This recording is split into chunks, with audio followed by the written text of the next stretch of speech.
چلیں بغیر کسی لمبی چوڑی تمہید کے آج کے اس دلچسپ وضاحتی جائزے کی طرف چلتے ہیں۔ آج کا ہمارا موضوع ذرا ہٹ کر ہے۔ ہم ایک ایسے جیو پولیٹیکل تنازع پر بات کر رہے ہیں جسے ہمارے ذریعے نے ایک عجیب و غریب اور خطرناک سوشل میڈیا میم وار کے طور پر پیش کیا ہے۔ دیکھیں، یہ کوئی عام سیاسی بیان بازی نہیں ہے، یہ انٹرنیٹ کلچر اور عالمی طاقت کی وہ رسہ کشی ہے جو آپ کو حیران کر دے گی۔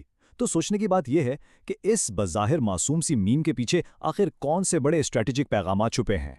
تو سب سے پہلے اس تقابل پر غور کرتے ہیں جس کی نشاندہی زرے نے کی ہے۔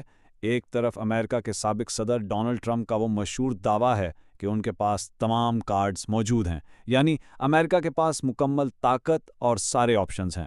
لیکن اس کے جواب میں کیا ہوا؟ زرے کے مطابق ایران کی فوج کے ترجمان نے بظاہر ایک مذاق مگر بہت گہرے پیغام والی یونو گیم کی میم شیئر کر دی، اور اس میں کیا تھا؟ +4 اور اسکپ کارڈز۔ اب سوال یہ ہے کہ بھائی عالمی سیاست کے اس خطرناک کھیل میں ان بچوں کے تاش کے پتوں کا کیا مطلب ہو سکتا ہے؟ چلیں ذریعے کے تجزیے کی روشنی میں سب سے پہلے اس اسکپ کارڈ کو ڈی کوڈ کرتے ہیں۔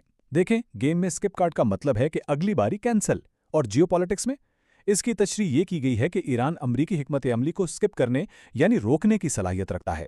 مطلب یہ کہ ایران آبنۂ ہرمز جیسے انتہائی اہم بحری راستے کو بلاک کر سکتا ہے، اور یوں وہ خطے میں امریکی بحریہ کی ہر چال اور پیش قدمی کو مکمل طور پر ناکام بنا دے گا۔ یہ ایک بہت بڑا دعویٰ ہے۔ اور اب باری آتی ہے سب سے خطرناک کارڈ یعنی +4 کارڈ کی۔ تجزیے کے مطابق اس کا مطلب کوئی عام جنگ نہیں ہے، یہ دراصل امریکہ کے لیے ایک وارننگ ہے کہ اسے ناقابل برداشت حد تک زیادہ فوجی اور معاشی نقصانات کا سامنا کرنا پڑ سکتا ہے۔ ذریعے کا کہنا ہے کہ ایران کا پیغام بالکل صاف ہے کہ اگر امریکہ نے کوئی بھی قدم اٹھایا تو اسے اس کی ایسی بھاری قیمت چکانا پڑے گی جو شاید اس کے وہم و گمان میں بھی نہ ہو۔ تو آئیے اب اس اسکپ کی حکمت عملی اور آبنائے ہرمز کو بلاک کرنے کے حوالے سے مزید تفصیلات پر نظر ڈالتے ہیں۔ یہاں ذریعے نے کچھ انتہائی مخصوص اور جارحانہ دعوے پیش کیے ہیں۔ بتایا یہ گیا ہے کہ ایران نے اس اہم ترین بحری گزرگاہ کو محفوظ بنانے کے لیے پہلے ہی انتہائی سخت قدم اٹھا لیے ہیں۔ ذرا ان اقدامات پر غور کریں۔ امریکی جہازوں کو دیکھتے ہی تباہ کرنے کے واضح احکامات، ایک ٹینکر کو نشانہ بنانے والے پہلے پروجیکٹائل کی فائرنگ کا دعویٰ، اور یہ سخت ترین انتباہ کہ اگر تنازع کے دوران کسی بھی امریکی جہاز نے اس علاقے میں داخل ہونے کی ادنا سی بھی کوشش کی تو اسے فوری نشانہ بنایا جائے گا۔ اور اس معاملے کی سنگینی کو مزید بڑھانے کے لیے ایران کے نیول چیف کا یہ ڈرامائی بیان سامنے آتا ہے۔ ذریعے کے مطابق انہوں نے دعویٰ کیا ہے کہ ان کے پاس ایسے سرپرائز ہتھیار موجود ہیں جو اگر ظاہر کر دیے جائیں تو دشمنوں کو ہارٹ اٹیک ہو جائے۔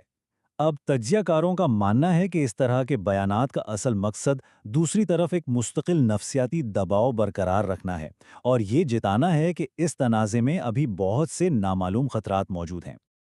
اب ہم آگے بڑھتے ہیں اور دیکھتے ہیں کہ اس +4 کارڈ کو کھیلنے کا مطلب کیا ہے اور اس تنازع کی اصل قیمت کیا ہو سکتی ہے۔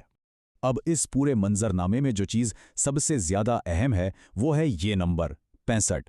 تجزیے کی دلیل یہ ہے کہ امریکہ کی جانب سے جہازوں کو محفوظ بنانے کے اعلان میں 65 دن کی طویل تاخیر اس بات کا واضح اشارہ ہے کہ صورتحال ان کے کنٹرول سے باہر ہو چکی ہے۔ تجزیہ کار زور دے کر کہتے ہیں کہ اگر یہ کام واقعی اتنا آسان ہوتا تو یہ پہلے ہی دن ہو جاتا۔ یہ تاخیر ظاہر کرتی ہے کہ اس اہم سمندری روٹ کو کنٹرول کرنا اب کسی ایک طاقت کے بس کی بات نہیں رہی۔